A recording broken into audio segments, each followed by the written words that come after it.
টানা 52 ঘণ্টা অবরোধ ও শ্রমিক বিক্ষোভের পর আবারও স্বাভাবিক হয়েছে শিল্পাঞ্চল আশুলিয়া। সচল হয়েছে ঢাকা-টাঙ্গাইল মহাসড়কের নবীনগর থেকে চন্দ্রা ও বাইপাইল থেকে আবদুল্লাপুর অংশের যান চলাচল। গেল সোমবার থেকে বুধবার দুপুর পর্যন্ত মহাসড়ক অবরোধ ও বিক্ষোভ করে বার্ডস গ্রুপের শ্রমিকরা। এতে চরম দুর্ভোগে পড়েন পরিবহন শ্রমিক সহ সাধারণ যাত্রীরা। অবশেষে সমস্যা সমাধানে প্রশাসনের আশ্বাসে মহাসড়ক ছেড়েছে আন্দোলনরত শ্রমিকরা। আশুলিয়া থেকে মোহাম্মদ শাহিন আলমের তথ্যচিত্রে ডেস্ক রিপোর্ট।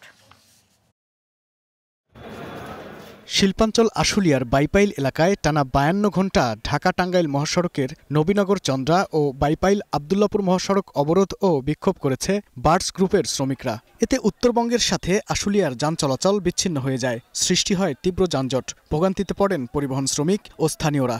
অবশেষে কয়েক দফা আলোচনার পর বুধবার যৌথ বাহিনীর আশ্বাসে অবরোধ কর্মসূচি থেকে সরে যায় আন্দোলনরত শ্রমিকরা। তবে বকেয়া বেতনসহ সব দাবি না মানলে ফের অবরোধের ঘোষণা দেয় তারা।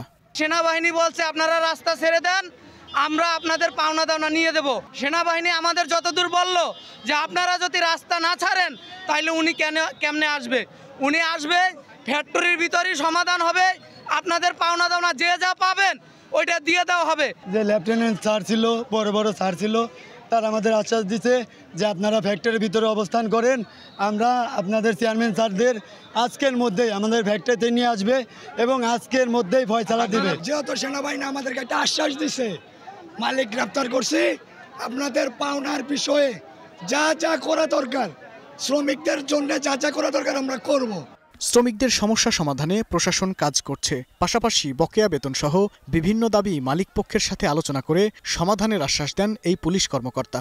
আমরা এবং সেনাবাহিনী সহ বিজিবি যৌথ বাহিনী সবাই মিলে অনেক প্রচেষ্টা করে আমরা আজকে যানজটটা সরাতে পেরেছি এবং এই মুহূর্তে গাড়ি চলমান রয়েছে। তাদের দেনা যেগুলো আছে 1 মাসের বেতন সহ আরও যে পাওনাগুলো আছে সেগুলো দ্রুতই মালিকপক্ষকে দেওয়া হবে। প্রশাসনের পদক্ষেপে শিল্পাঞ্চল আশুলিয়ার কারখানায় আবারও কাজে ফিরবে শ্রমিকরা, আর ভোগান্তি কমবে স্থানীয় বাসিন্দাদের, এমনটাই প্রত্যাশা মালিক শ্রমিকদের।